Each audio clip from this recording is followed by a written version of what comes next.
మీరు చూస్తున్నారు TV9 USA. నేను Srilatha. Welcome to A to Z fast news. Trump తో డిబేట్ కు తలపడ్డం ఇప్పుడు బైడెన్ కు డేంజర్ బెల్స్ మోగిస్తోంది.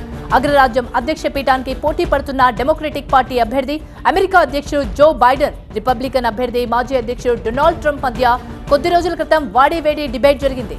ట్రంప్ దూకుడుకు బైడెన్ నిలబడలేకపోయారు. అయితే బైడెన్ కుటుంబం ఆయనకు మద్దతుగా నిలుస్తోంది. తప్పంతా సలహాదారులదే అంటూ వాళ్ల మీద నెట్టేసే ప్రయత్నం చేసింది. అధ్యక్ష రేస్ నుంచి బైడెన్ తప్పుకోవాలని డిమాండ్ రోజురోజుకు పెరుగుతోంది. ట్రంప్ తో జరిగిన చర్చా వేదికల్లో బైడెన్ తడబాటు అందరికీ ఆశ్చర్యాన్ని కలిగించింది. అధ్యక్షుడు జో బైడెన్ దేశాన్ని మరో 4 ఏళ్ల పాటు నడిపించగల సామర్థ్యంపై అమెరికన్ ప్రజలు ఆశ కోల్పోయారని కొత్త పోల్ సంఖ్యలు చెబుతున్నాయి. అయితే గురువారం రాత్రి చర్చ తర్వాత నిర్వహించిన పోల్లో 72% మంది అమెరికన్లు బైడెన్ అధ్యక్షుడిగా పనిచేయడానికి సరిపోతారని నమ్మడం లేదని వెల్లడించింది. టెక్సాస్లోని మిషన్లో ఒక ఇంట్లోకి దూసుకెళ్లిన పెద్ద ట్రక్ ఆ సమయంలో ఇంట్లో ఎవరూ లేకపోవడంతో ఎలాంటి ప్రాణ నష్టం జరగలేదు. డ్రైవర్ ఘటనా స్థలంలోనే మృతి చెందాడని పోలీసులు తెలిపారు. అయితే ఈ ప్రమాదానికి గల కారణాలు ఇంకా తెలియాలని పోలీసులు తెలిపారు. శుక్రవారం నెబ్రాస్కాలోని రీట్లో కాల్పులు జరిగాయి. 4 పిల్లలతో సహా 7గురిపై బిల్లీ అనే వ్యక్తి కాల్పులు జరిపాడు. ఈ ఘటనలో పిల్లలతో సహా 7గురు అక్కడికక్కడే మరణించారు. గతంలో బిల్లీ జాతీయ అహంకార వ్యాఖ్యలు చేసి ఆత్మహత్యా యత్నానికి పాల్పడ్డాడు. సౌత్ జెర్సీలో ఎడతెరిపి లేకుండా కురిసిన వర్షం వలన కొన్ని ప్రాంతాలు రోడ్డు నీటిలో మునిగిపోయాయి.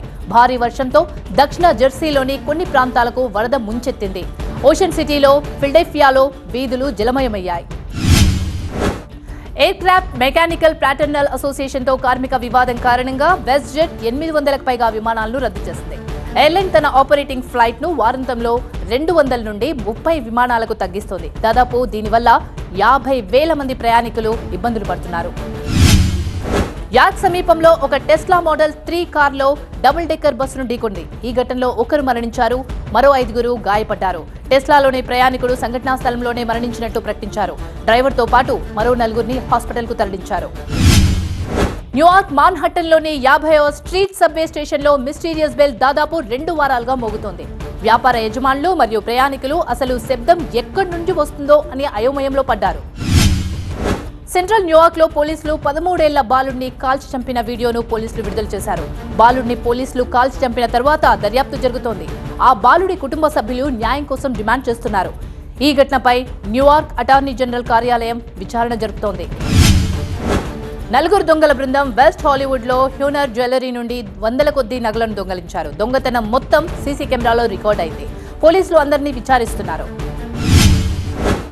బిస్కేన్ బోలేవార్డ్ తో సహా నార్త్ మియామి బీచ్ లోని అనేక ప్రాంతాలు జలమయమైనట్లు పోలీసులు తెలిపారు. నగర పోలీసులు ప్రజల్ని అప్రమత్తం చేసి ప్రత్యామ్నాయ రోడ్డు మార్గాలను విడుదల చేసింది.